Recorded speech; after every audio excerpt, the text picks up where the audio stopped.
Grandpa Casey. Today I've got a great show. I'm going to be doing a comparison of the Blue Yeti and the PreSonus Revelator. Two microphones that will not break your budget, but one of them stands out extremely.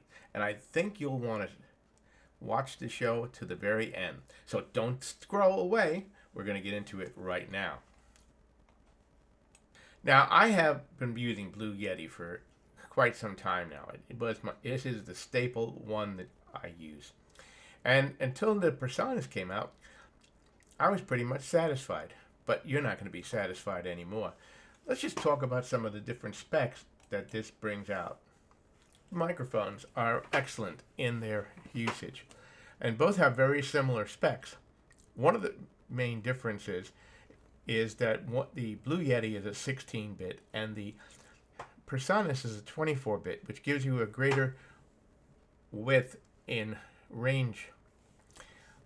Both have the same frequency response, both use USB, both have relatively the same power usage.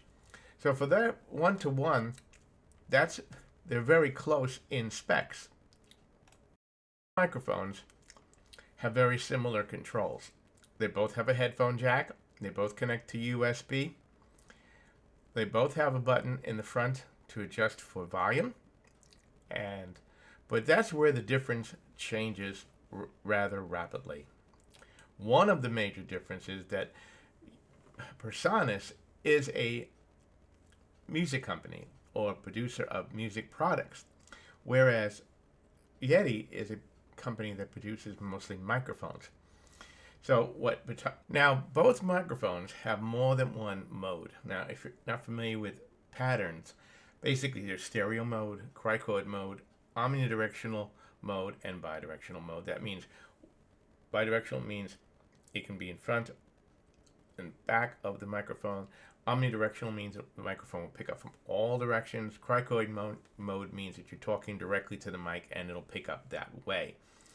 The Yeti has a switch on it that allows you to adjust those modes, whereas the PreSonus uses software. And that again is where we are going in making this different. Now, don't you scroll away. I got more information. You need to hear this.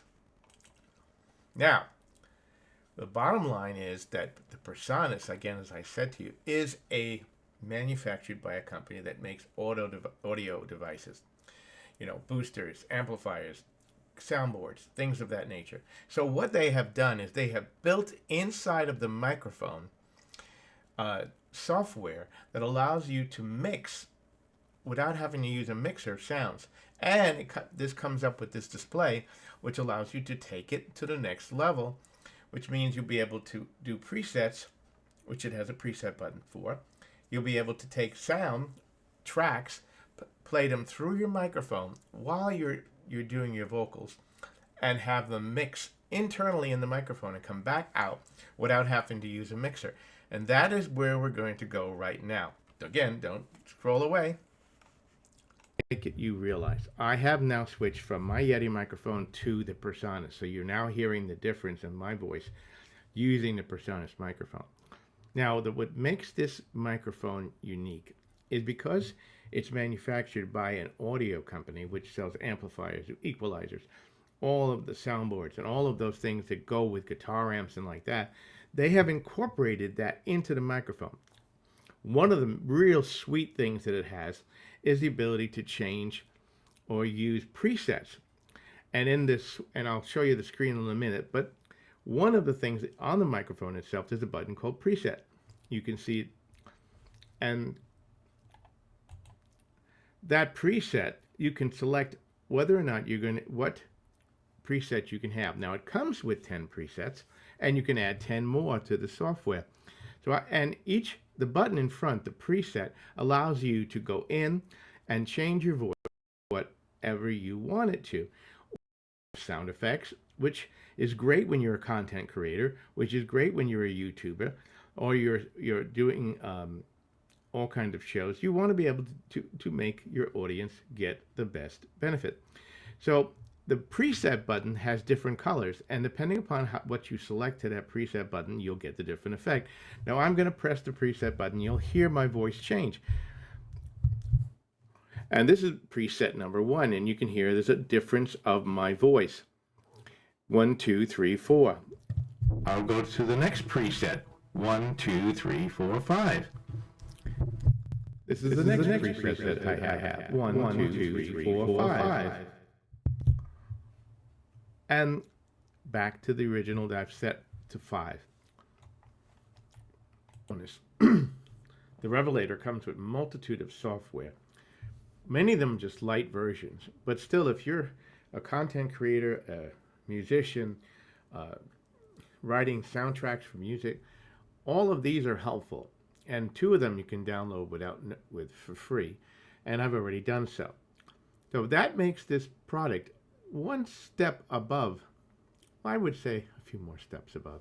Mic you choose. Now, I happen to be using the Yeti for several years now, and I'm very satisfied with it, but I've added now my PreSonus because I can do more with it.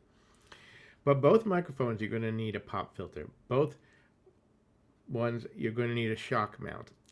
Both can be mounted on any stand, a microphone, a boom arm, with no issues.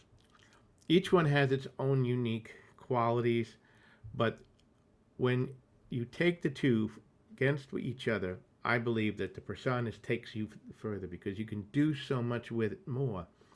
It takes away a lot of the problems I have when I want to make a sound effect or I want to blend a soundtrack in. All of that could be done. Now, the other thing I will talk about is that the manual is 120 pages long, and it connects with, it has its own OBS plugin, Zoom plugin, Skype plugin. All of these are great, but they're proprietary, and whatever settings that you have already in those programs will disappear. When I downloaded the OBS settings, I had my OBS set up with all the little nuances that I use, wiped them out, and rewrote them. So that's the negative. Anyway, I'm going to leave you the link to both products. Remember to support the channel. Please subscribe and give us a like. And if you like more content about this, please let me know. And if you own either one of these microphones and you have something to say about them, please put it in the comments. Thanks for watching and have a great day.